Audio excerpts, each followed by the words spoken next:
Okay, good morning. So today will continue with the Block 2 lectures. And as I mentioned previously, it will be mainly concerned with the nervous system and the glandular tissue. I would just like to remind you, last time we dealt with the histology of the nervous tissue, but we also mentioned something about the divisions or structural divisions of the nervous system, and that the nervous system consists of a central nervous system and peripheral nervous system. The central nervous system consists of the brain and spinal cord, and the peripheral nervous system consists of the spinal nerves and the cranial nerves. So today's lecture will be concerned partly with the central nervous system, the spinal cord, and its attached spinal nerves, which are part of the peripheral nervous system. Also, I would like you to remember from last time lecture that the nervous tissue is very delicate tissue, and that the neurons, they cannot replicate themselves. So they cannot undergo cell division. It's only the glial cells that can undergo division, but the neurons, they cannot, and they are very delicate structures. The peripheral nervous system can maintain and can regenerate if the axons are cut, but this is not possible in the central nervous system. So that's why you will find here that whenever we are talking about nerves, there are always protective structures, a lot of protective structures. We will deal with next time with the brain and cranial nerves, and you will see that the brain is contained in a bony case which is the skull. Here, concerning the spinal cord is also contained within the vertebral column, which provides the bony structure, and the ligaments of the vertebral column, they provide a lot of protection for the spinal cord. So remember the features of a vertebra here. This is a section in a vertebra, and you can see here that the body of the vertebra, this is the neural arch, which surrounds a canal, which is called the spinal canal, and the spinal canal contains the spinal cord, and thus this bony structure provides protection for the spinal cord. In addition to that, it's not only the bones and ligaments, but the spinal cord itself and the brain, as we will see next time, are surrounded by layers, 3 layers of fibrous tissue, which are called the meninges. So here, these meninges are surrounding the spinal cord, and they are called the spinal meninges. I will go into details of these spinal meninges in a moment. And in addition to that, there is these meninges, between them there is a space which is called the subarachnoid space that contains cerebrospinal fluid. This fluid is very important for the central nervous system. It provides one of its main functions is that it provides protection for the brain and the spinal cord. So these are the 3 main protective measures, and we need these measures because of the delicate nature of the nervous tissue. So there's bone and ligament that provided by the vertebral column. There are the spinal meninges, and there's the cerebrospinal fluid. So the spinal meninges here that cover the brain or the spinal cord, or the meninges that cover the brain and the spinal cord, here they are called the spinal meninges because they cover the spinal cord. There are 3 layers. These are the dura, arachnoid, and the pia. Matter. So we use the word matter and not matter. We talk about white matter and gray matter, as I will deal with in a moment. But here we are dealing with a matter with a single T, because the word is derived from matron, mother. So we have 3 layers. One of them is the dura mater. This is the outer layer. It is the thickest and outer layer, consists of dense, irregular connective tissue. And you can see it here. It is very thick layer. And on its inner side, it is lined by the arachnoid mater. So the arachnoid mater is almost fused with the dura mater. It's on the inner side of the dura mater, and there is only a very thin space, potential space, which contains interstitial fluid that is called subdural space. These layers can separate from each other if there is bleeding, subdural hematoma. But otherwise, they are very closely related to each other. So if you are dissecting, you will be able to see the rough dura mater from the outside. If you cut it and reflect it, then the lining will be the arachnoid mater. And it's difficult to separate in between them. This space is a potential space and can only enlarge when there is bleeding in between in the subdural space. And then deeper to the arachnoid mater, there is a space, as you can see it here. This is the space. It's a wide space and contains the cerebrospinal fluid. So this space is called the subarachnoid space. So the subarachnoid space contains the cerebrospinal fluid, whether in the spinal dura or whether around the brain. Always the cerebrospinal fluid is present in the space that is present between the arachnoid and the pia mater. The pia mater, the third and deepest layer, is very thin and delicate layer, and it is closely applied to the blood vessels and to the substance of the spinal cord and the brain. So it is very difficult to separate it from the outer surface of the brain and the spinal cord. Between it and the arachnoid is the subarachnoid space, which contains the cerebrospinal fluid. And then between the arachnoid mater and the dura mater, the space is a potential space, and they are closely fused with each other. In addition to that, the pia mater, as you can see here, it sends lateral extensions. The pia mater, which is closely related to the spinal cord, sends lateral extensions that are connected to the dura. And this is what we call denticulate ligament. It has teeth, so that's why it's called denticulate. So this is one of the one tooth, this is the other one, and so on. We can see them here in this actual dissection of the spinal cord. This is one of them here, see? This is one, this is on the other side. So they are lateral extensions of the pia mater attached to the dura mater, and you can expect that they help to maintain the spinal cord in its position, okay, in the canal. And here again, you can see this is a vertebral column that has been dissected. The bodies of vertebrae were removed, and you were able to see, or you are able to see, the spinal cord in the spinal canal. Again, you can see that the pia mater is firmly adherent to the spinal cord. You cannot see it, but you can see its lateral extensions, the denticulate ligament.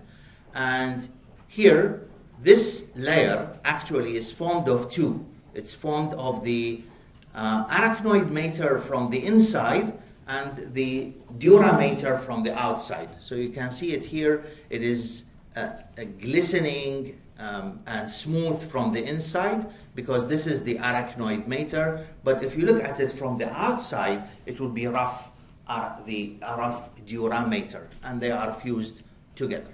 Okay, so these are the three layers of meninges. They are very important for the protection of the central nervous system, and in between two of them, which is in between the pia and arachnoid, is the subarachnoid space, which contains the cerebrospinal fluid. Okay? Good.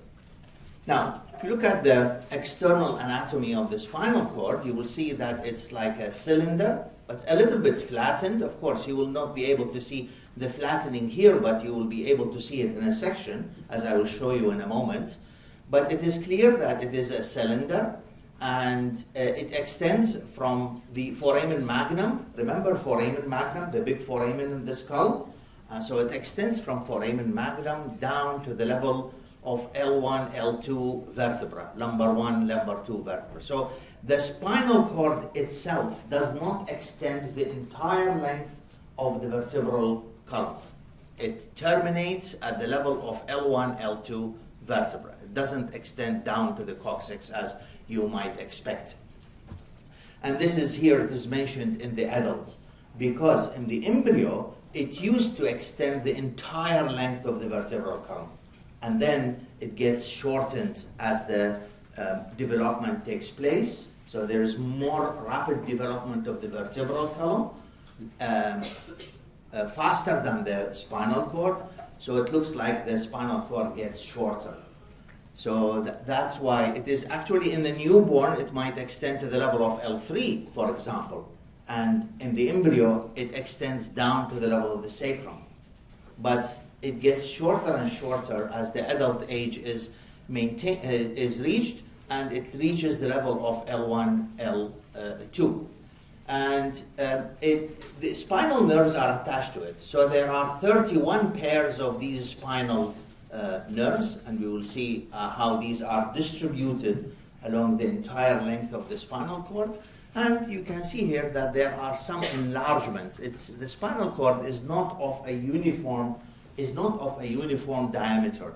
It enlarges. So there is a cervical enlargement in the lower part of the neck. There is a cervical enlargement, and there is another enlargement here in the lumbar region. It's called the lumbar enlargement.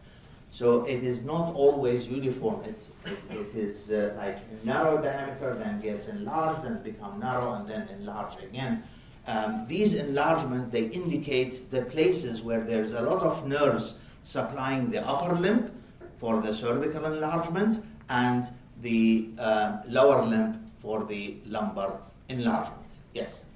So if the spinal cord ends around like T12 and L1, like if it ends there, yes, would you still have any sort of paralysis if you injured lower than that? Yes, and I will talk about this in a moment. This is a very good question, an important question.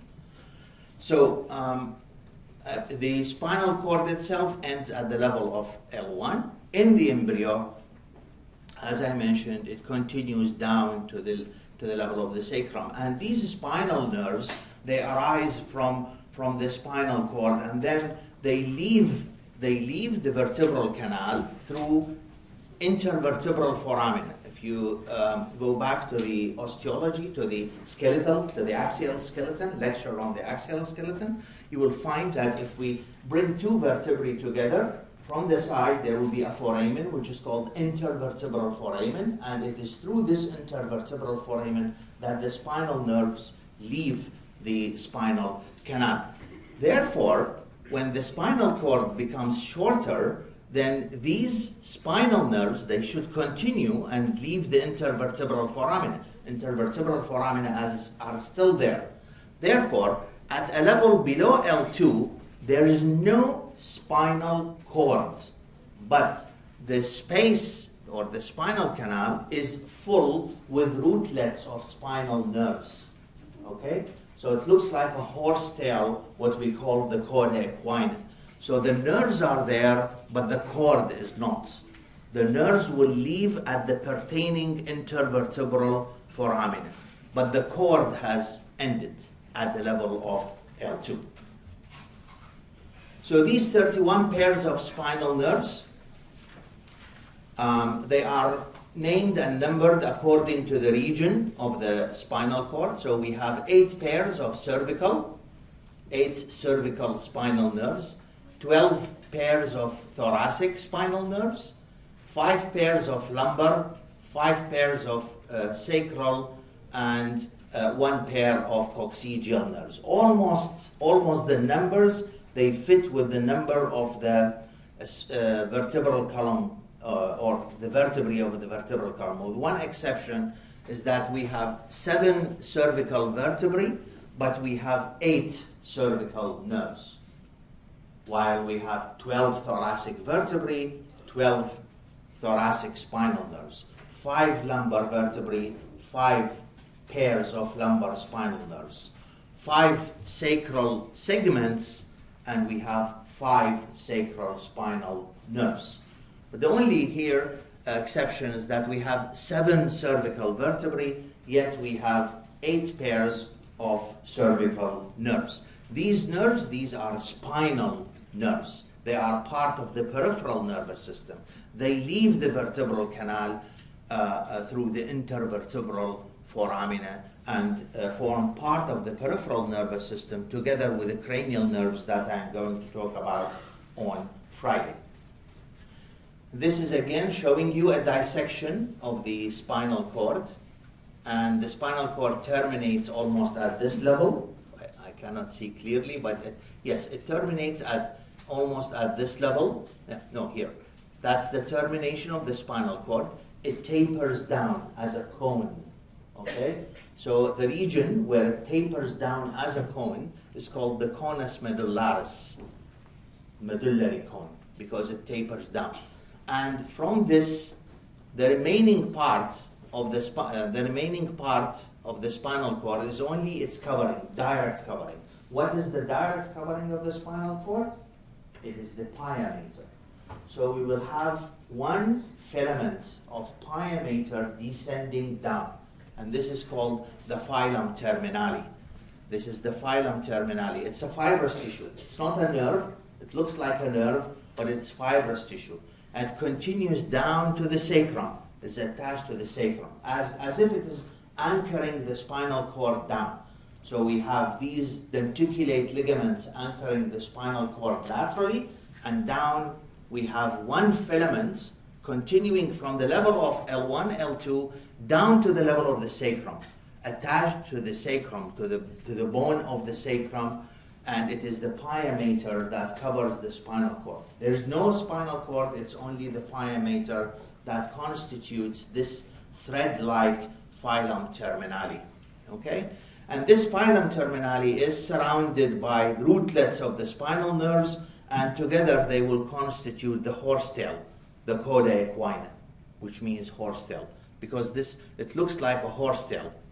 There's a thin filum terminale in the center, and these spinal rootlets of spinal nerves, as we go down, then the rootlets will be consumed because they will leave the vertebral canal at their pertaining intervertebral foramina. So there are many of them present here, but as we go down, all the lumbars will leave, and then we have the sacrals, and as we go down, it's only S5 and the first coccygeal nerve that is left. Okay? So this combination of spinal nerves and the filum terminale below the level of L2 is called the coda equina, or the horsetail. Okay? Now, and because the spinal cord terminates at the level of L1, L2 vertebra, then we can design or plan to do a lumbar puncture in the region below L2. So here, a lumbar puncture means that a long needle, is introduced in between the vertebrae until we reach the vertebral canal, until we reach the subarachnoid space, so that we can take sample of cerebrospinal fluid. So this is the cerebrospinal fluid can be taken for chemical examination, or sometimes they inject an anesthetic material to produce anesthesia for the lower part of the body, what we call it spinal anesthesia, to work on structures in the pelvis, surgical operations on the pelvis or on the lower limb. Sometimes it's used during delivery or cesarean section. It is spinal anesthesia. The patient is awake. It's only the lower part of the body that is paralyzed, or there's no sensation coming from it. So this is called spinal anesthesia. The anesthetic material is introduced through a lumbar puncture, or sometimes they inject a radio-opaque material. This is called myelography, so that to see that there is any herniation of intervertebral disc and so on. So this is what we call a lumbar puncture, passing the needle in the lumbar region, and usually the needle is passed between L3, L4 or L4, L5 vertebrae.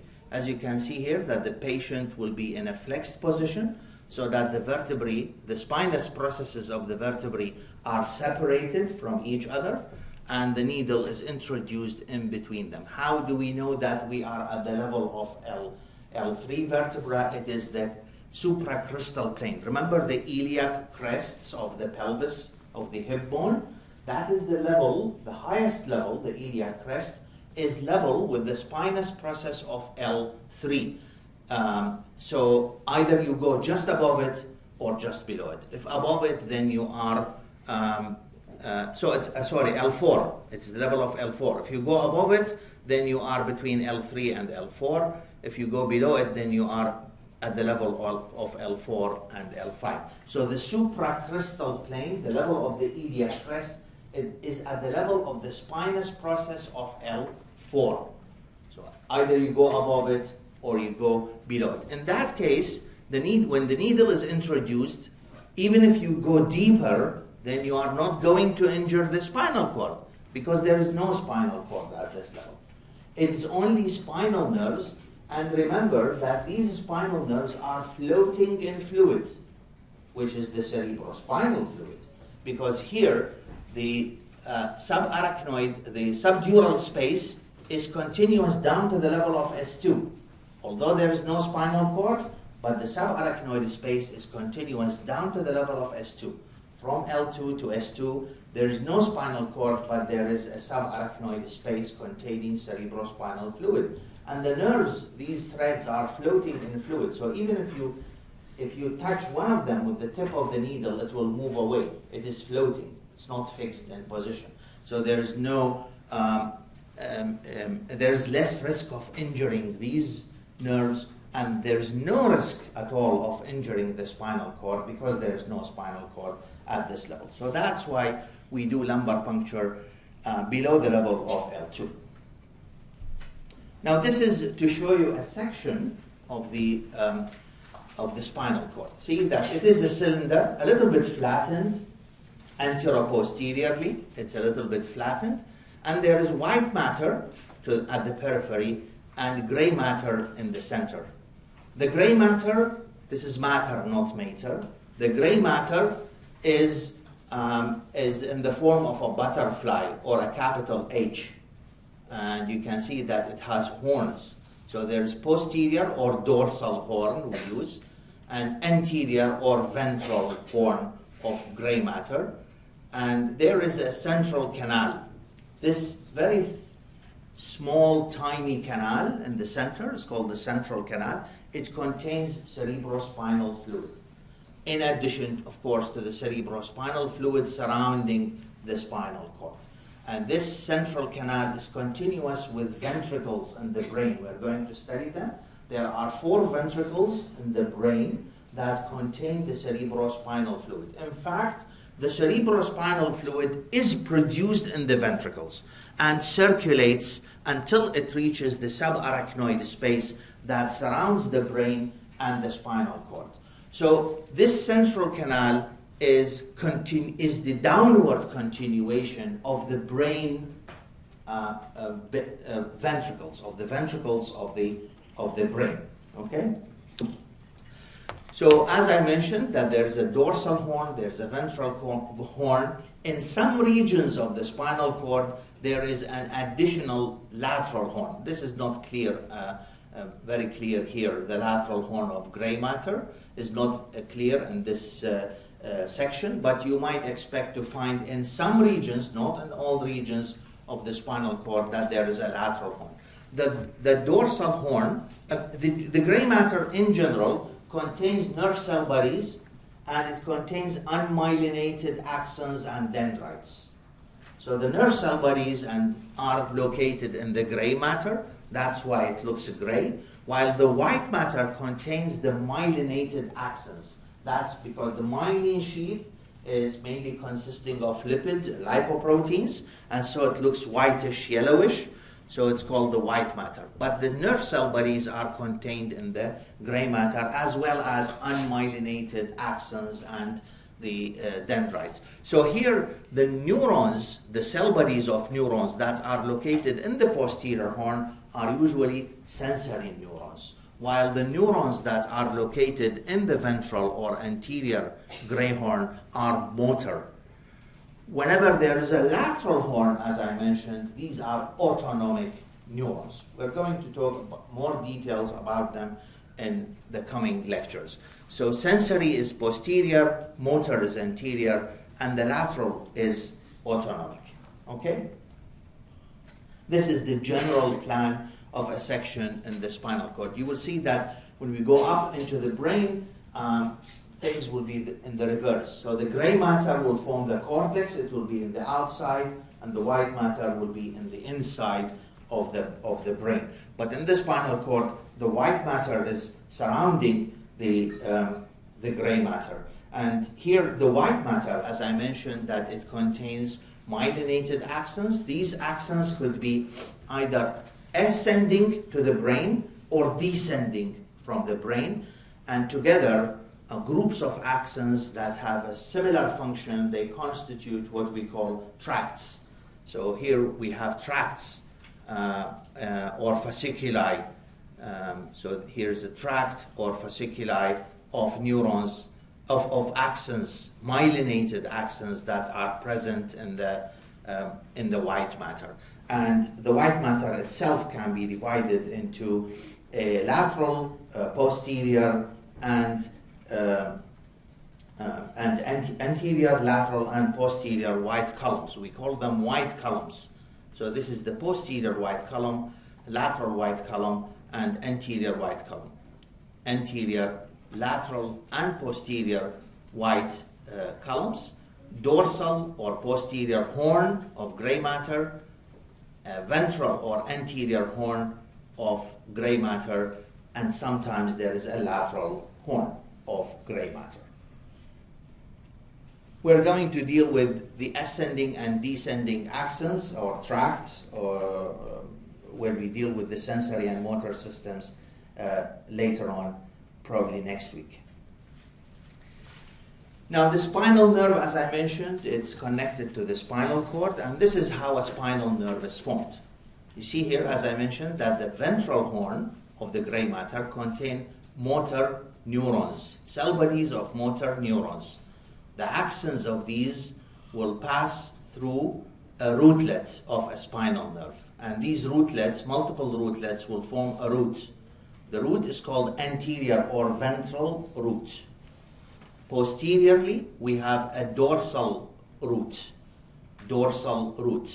okay? And the dorsal root is usually distended by a ganglion. Remember, by definition, a ganglion is a collection of nerve cell bodies outside the central nervous system. So here, in the dorsal root ganglion, we have a cell body of, you remember what type of this, what do we call this type of neuron? That have a single process which immediately divides into two. We mentioned that last time in the histology of the nervous tissue. One process that divides into two immediately. Unipolar or pseudo-unipolar, okay? So it's one process dividing into two. One of them is a central process and the other is peripheral process. This is sensory. The peripheral process is bringing impulses or sensations from the peripheral part of the body, and the central process is taking it to the central nervous system. So we have the spinal nerve, again, is formed of a ventral root and a dorsal root. The ventral root is motor. The dorsal root is sensory. Always you can use the terms anterior and posterior instead of ventral and dorsal. It doesn't matter. So whichever suits you, you can use it. So motor and sensory roots, and then these roots unite together to form the spinal nerve. So the spinal nerve, therefore, is mixed, both motor and sensory, but the roots are not. The roots are either motor or sensory, and then the spinal nerve itself, when it is formed by the union of these two roots, is mixed nerve, motor and sensory, and it is the spinal nerve that will leave the spinal canal through the intervertebral foramen. You can see here, again, this is the spinal cord in section, and these are the ventral or anterior roots, posterior roots unite together to form a spinal nerve. The spinal nerve leaves the intervertebral foramen. As it leaves the intervertebral foramen, the spinal nerve immediately divides into dorsal or posterior ramus, here, dorsal or posterior ramus, and ventral or anterior ramus. So the spinal nerve is mixed, and its branches, whether dorsal ramus or ventral ramus, are also mixed. The dorsal ramus supplies the muscles of the back, the erector spinae muscles. Remember, we mentioned about the erector spinae muscles, the muscles which we eat when we order steaks usually. These are the dorsal. These are supplied by posterior or dorsal rami of spinal nerves, and so as the skin of the back, while the ventral rami, they supply the anterolateral side of the body and the limbs, whether the upper limb or the lower limb. So please differentiate between two confusing things. Dorsal root, ventral root. The dorsal root is sensory, while the ventral root is motor. They unite to form the nerve, which is mixed. And then here we have a dorsal ramus, not a dorsal root. It's a branch of the spinal nerve. Because the spinal nerve is mixed, so this one is also mixed. And then ventral root, again it is mixed. It supplies motor, it supplies the muscles, and sensory, it receives sensation from the skin. So they are mixed. So that's the difference between the ramus and the root of a spinal nerve. The roots are either motor or sensory, but the rami are mixed. Okay? The roots are inside the vertebral canal, but the rami are outside the vertebral canal. As I mentioned in the beginning, that the spinal cord has enlargement, so there's a cervical enlargement and there's a lumbar enlargement, and these enlargements are where we need many cells, especially motor neurons that supply the muscles of the limbs, and these will form, will extend into anterior primary rami. These anterior primary rami. These anterior rami, in certain regions of the body, they will unite to form plexuses.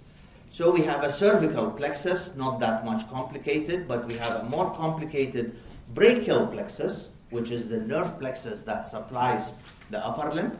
And then we have lumbar plexus and sacral plexuses from the lumbar enlargement, and these plexuses will supply the lower limb. A plexus means network. So you can see here, for example, spinal nerves C5, 6, 7, 8, and T1 as an example of a plexus. They join, branch, rejoin, and form a network of nerves, which is collectively called a plexus. Because it supplies the upper limb, then it is called the brachial plexus. And then from this plexus, nerves will emerge. So these nerves, like for example here, the ulnar nerve is formed of multiple roots of spinal nerves. It is not formed of a single spinal nerve. So the branches of the plexus, because the spinal nerves join, divide, and then rejoin, then branches of the plexus will be formed of multiple roots of spinal nerves. Okay? Like an example is the ulnar nerve or the radial nerve that supply the upper limb. Now these spinal nerves and their branches also need protection. They can probably they can regenerate if they are cut, but yet they need protection. Here we don't have bone to protect them, so we have connective tissue. So the you can see here that a nerve fiber, these are nerve fibers, which is the axon surrounded by its myelin sheath or surrounded by Schwann cell if it is unmyelinated. And then group of axons will form a fascicle, and then group of fascicle will form a nerve. It is something like a muscle. muscle is formed of muscle fibers, and then we have bundles of muscle fibers which will form the entire muscle, and each one of these structural components is covered by connective tissue to protect. So remember the muscle tissue, we have the endomysium, perimysium, and epimysium. If you remember these terms, you still remember them? Endomysium, perimysium, and epimysium. So here again, we have connective tissue covering the nerve, covering the nerve fiber is the endoneurium, and then a fascicle of nerves will we have the so we have the perineurium, and then the entire nerve is covered by connective tissue, thicker connective tissue, which is called epineurium. So this protects the nerve from being crushed, from being stretched, and so on. So these are the protective coverings. They have almost the same name, like only you change the prefix. The prefix is the same. So epi here is like that of the muscle. So epineurium or epimysium if it is in the muscle, perineurium or perimysium if it is in the muscle, and endoneurium or endomysium if it is in the muscle. 3 protective connective tissue coverings. Okay. The myelin sheath also provides protection for the nerve, but the main function of the myelin sheath is insulation. Okay, but it also provides protection here. And remember that the myelin sheath is important in the peripheral nervous system because it provides a canal through which the new nerve, new axon, if it is injured, the regenerated axon can pass through that canal. So these are the coverings of the spinal cord. Now, one important point here is the reflex arc. What do you mean by a reflex? What we mean by a reflex is it is the unplanned, rapid a sequence of events that take place after part of the body is stimulated. So we have some of these reflexes like inborn reflexes, like if you touch something hot, then immediately you remove your hand away from it. Some of the reflexes are learned. For example, if you learn driving, then you will get the reflex of putting your foot on the brake whenever there is something that requires that. It is done reflexly, so this is a learned reflex. Some of these reflexes, they use skeletal muscles, others they use smooth muscle or cardiac muscle. So this is one of the reflexes that uses skeletal muscle. And some of these reflexes take place in the spinal cord, involving the spinal cord. They do not involve the brain. Other reflexes involve the brain. So whatever the type of a reflex, the reflex arc has these 5 main components. Always there is a receptor, and there's a sensory neuron, an integrating center, motor neuron, and an effector. This reflex is a spinal reflex. It is a tendon reflex. The example that I'm showing you here is called the knee jerk, or the patellar reflex. Many other similar reflexes are present in the body. Like for example, you have, if you tap on the tendon of biceps muscle in the hand, it will cause reflex contraction of the elbow. Same thing is true if you tap on the calcaneal tendon. Remember the Achilles tendon. If you tap on it, tapping is done by using a neurological hammer. This is made of rubber. So here, tapping is on the tendon, the patellar ligament, the tendon of quadriceps femoris muscle, and this is a receptor is present in the muscle, which is called the a muscle spindle. We are going to talk about these receptors when we talk about the sensory system. So these receptors are present in the muscle and they sense overstretching of the muscle. And the action is contraction of the muscle to prevent this overstretching of the muscle. Tapping on the tendon will be interpreted as stretching of the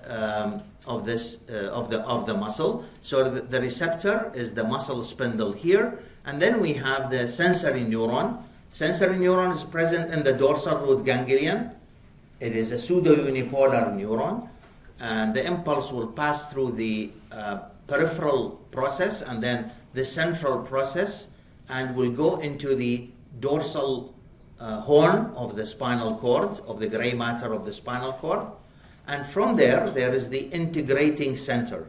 The integrating center in this case are the interneurons. Remember that there are many interneurons in the nervous system. So these interneurons will carry the impulse to the motor neuron. Motor neurons, as we mentioned, they have their cell bodies located in the ventral horn or anterior horn of gray matter. And so now we are in number 4, motor neuron. The axon of these motor neurons, some of them are they are excitatory, some of them are inhibitory, but the axons, they will pass into the ventral root of the spinal nerve, and then into the spinal nerve, and then into its anterior ramus of the spinal nerve.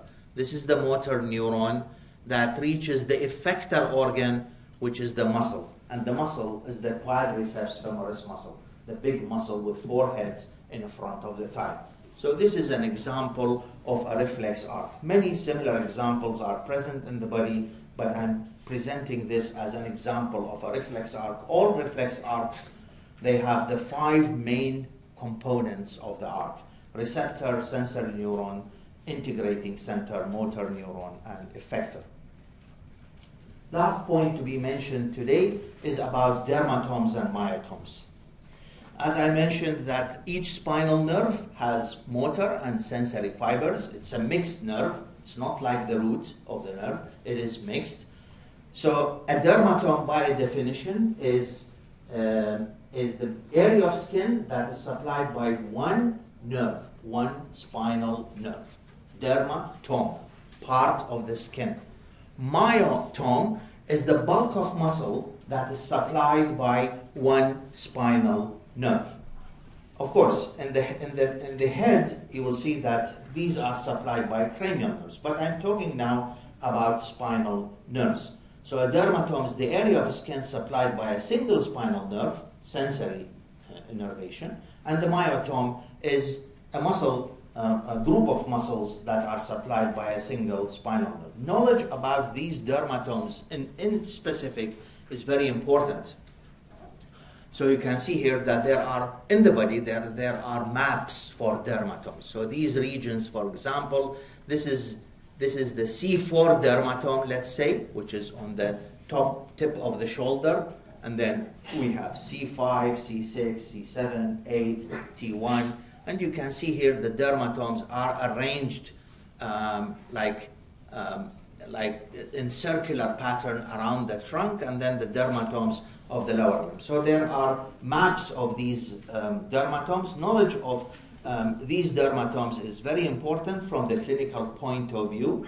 So when there is a damaged region of the spinal cord, it can be distinguished by the pattern of numbness over a dermatome region.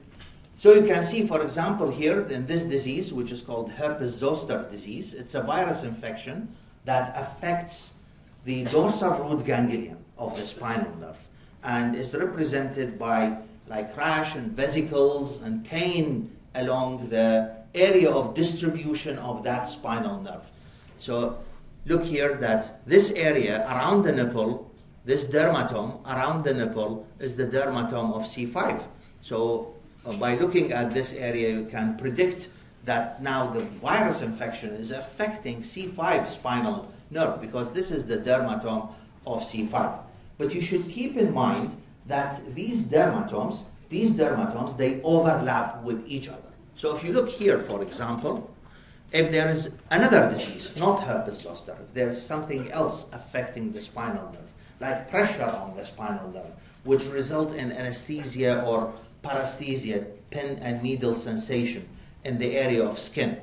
If a single spinal nerve is affected, then you will not expect to find an area of loss of sensation on the surface of the body. The reason for that is that the dermatomes overlap. Look at the right side and the left side. So if C5 is only affected by pressure, then if T4 is only affected by pressure, if T5 is only affected by pressure, then T4 and T6, they overlap. The neighboring dermatomes overlap. So you will not find any area of loss of sensation on the skin unless 2 or more than spinal nerves are affected. So you should keep in mind that dermatomes overlap. Yes? Does shingles work the same way? It's herpes zoster, it's shingles. Oh, okay. Yeah. So herpes zoster is shingles. Yeah. And when there is a transection of the spinal cord, then the injury of the spinal cord, if it is transected, then it will sever all the sensations. If it is transected like here, it will affect all the ascending and descending tracts, and this will result in paralysis, loss of sensation below the level of the injury of the spinal cord. We are going to talk about more about this when we deal with the motor and sensory systems.